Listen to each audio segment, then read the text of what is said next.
Hello बच्चों, आइए प्रश्न देखते हैं। निम्न में से कौन सा कथन पेशी संकुचन की प्रक्रिया के बारे में सही है? पहला विकल्प है, जब तंत्रिके संकेत मोटर एंड प्लेट पर पहुंचते हैं तब एसिटाकोलिन मुक्त होते हैं। दूसरा है, पेशी संकुचन केंद्रीय तंत्रिका तंत्र द्वारा संवेदी न्यूरॉन के माध्यम से भेजे गए संकेतक द्वारा प्रारंभ होता है। तीसरा है, पेशी संकुचन के दौरान समदेशिक पट्टी लंबी हो जाती है। और चौथा विकल्प है, पेशियों की लगातार सक्रियता के फलतः लैक्टिक अम्ल एकत्रित हो जाता है। पहले विकल्प में दिया गया है पहला और चौथा, दूसरे में दिया गया है पहला व तीसरा, तीसरे में बोला है दूसरा व तीसरा और चौथे में बोला गया है पहला, दूसरा एवं तीसरा।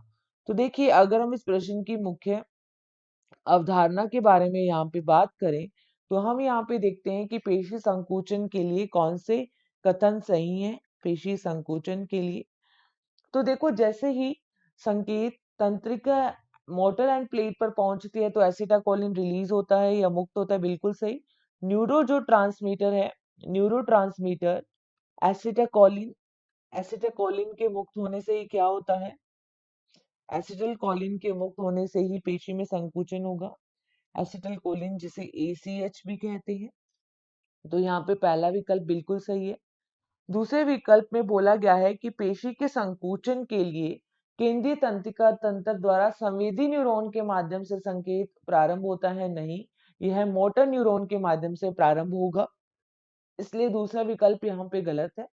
तीसरे में बोला है कि पेशी संकुचन के दौरान समदेशिक पट्टी लंबी हो जाती है, संकुचन के दौरान पट्टी छोटी हो जाती है, उसकी लंबाई कम हो जाती है। तो यह विकल्प भी गलत है। और फिर बोला है कि पेशियों की लगातार सक्रियता के कारण लैक्टिक अम्ल एकत्रित हो जाता है, बिल्कुल सही बात। हम देखते हैं कि पेशियां अगर लगातार काम करेगी तो पेशियों में हम देखते हैं जो ग्लूकोज है वो लैक्टिक अम्ल में परिवर्तित हो जाता है और पेशियों में अवायवीय श्वसन चलता है। तो यहाँ पे ये विकल्प बिल्कुल सही है। तो यहाँ पे पहला और चौथा विकल्प सही है, जैसा कि विकल्प प्रथम में दे रखा है। तो इस प्रश्न का सही उत्तर जाएगा केवल पहला या ए। आशा करते हैं आपको इस प्रश्न का उत्तर समझ में आया होगा। धन्यवाद।